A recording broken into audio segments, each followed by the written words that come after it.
प्राचीन काळी एक तेजस्वी ऋषी होते, धौम्य मुनी. त्यांच्या आश्रमात अनेक शिष्य शिक्षण घेत होते. त्यांचा आश्रम शिस्त, ज्ञान आणि तपश्चर्येसाठी प्रसिद्ध होता. अनेक शिष्य येथे विद्याभ्यासासाठी येत. त्यांच्या शिष्यांपैकी एक होता उपमन्यू. अत्यंत गुरुभक्त, परंतु भुकेला थांबवू न शकणारा. धौम्य मुनींनी विचार केला, उपमन्यूला काम व संयमाची सवय लावली पाहिजे. वत्सा उपमन्यू, रोज गायींना जंगलात ने आणि संध्याकाळी परत आण. तशी आपली आज्ञा श्री सद्गुरुदेवा. उपमन्यू गुरूंची सेवा मनापासून करत होता. तो रोज गायींना चरण्यासाठी घेऊन जाई. पण भूक त्याला सतावत होती. तो गायी सोडून दुपारी आश्रमात येऊन खात असे. वत्स, दुपारी परत येऊ नकोस. सकाळी जा आणि संध्याकाळीच ये, जशी श्री सद्गुरुदेवांची आज्ञा. दुपारच्या उन्हात उपमन्यू गायींसह जंगलात होता. भूक त्याला त्रास देऊ लागली. तो गावात भिक्षा मागू लागला.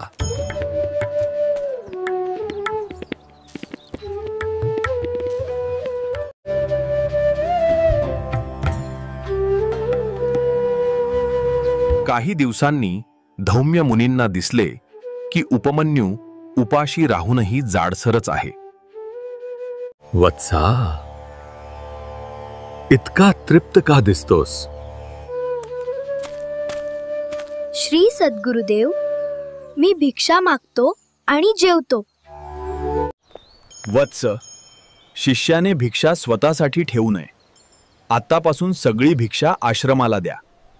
उपमन्यू उपमतून चालत येत होता. हात भिक्षा, हृदयात नितांत गुरुभक्ती.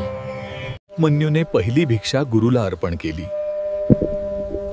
पण आता भुकेने त्याचा जीव कासावीस झाला. तो दोनदा गावात जाऊन भिक्षा मागू लागला.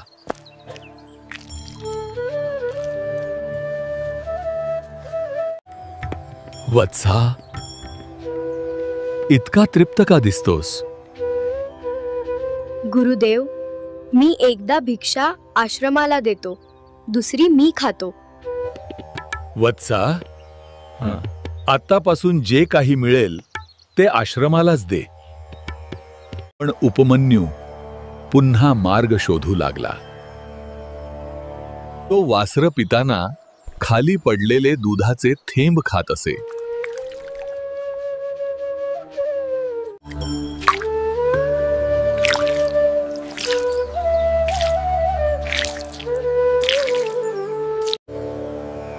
वत्सा, आता काय खातोस?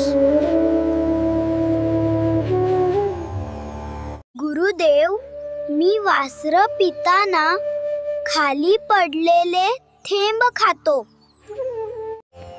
वत्सा, आता हेही करू नकोस. भूक त्याला अधिक त्रास देऊ लागली.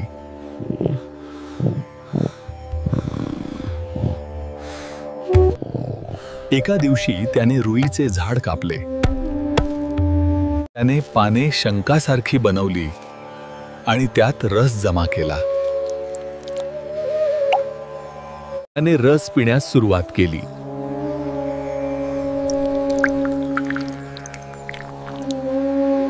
तो पानाचा शंकू उचलून रस पिण्यास झुकला आणि तेव्हाच दोन थेंब पानाच्या टोकातून सटकले.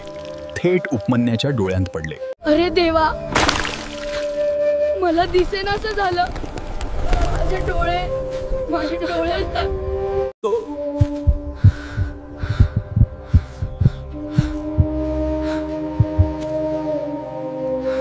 आंधळा झाला आणि अचानक अडखळून रिकाम्या विहिरीत पडला. जखमी झाला. त्याला स्वतःची नव्हे तर गायींची काळजी वाटली. ने डोळे मिटले आणि मंत्र जपू लागला. ओम नमो भगवते वासुदेवाय. त्याचा मंत्र आकाशात घुमू लागला. ॐ नमो भगवते वासुदेवाय। संध्याकाळ झाली तरी उपमन्यू परतला नाही. गुरु जंगलात आले. गुरूंना गायी दिसल्या, पण उपमन्यू दिसेना. वत्सा उपमन्यू, कुठे आहेस वत्सा? सद्गुरू, मी इथे विहिरीत आहे. गुरुदेव, रस पिताना डोळ्यात थेंब गेलंय. मी आंधळा झालो. शांत हो बाळा. वत्सा, अश्विनी कुमार, देवांना प्रार्थना कर. हे अश्विनी कुमार देव हो, माझे नेत्र परत द्या. अश्विनी कुमार देव प्रकट झाले.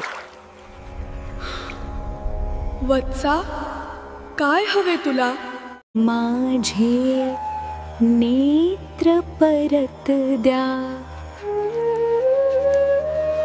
तथास्तु. त्याला पुन्हा दृष्टी मिळाली. हे देव हो, तुमचे आभार. देव आकाशात अदृश्य झाले. वत्सा, बाहेर ये. गुरूंनी त्याला बाहेर काढले. माझ्या बाळा, तुझ्या भक्तीने मला आनंद झाला आहे. तुला दिव्य तेज, ज्ञान मिळेल आणि तू एक महान गुरु होशील. महर्षी धौम्य उपमन्यूला आशीर्वाद देतात की भविष्यात तुझे शिष्य राजा परीक्षितला मदत करतील आणि वाईट सर्पांचा नाश करतील. ओम गुरुवे नमः. गुरुसेवा, आज्ञापालन आणि संयम होणे हाच खऱ्या शिक्षणाचा मार्ग.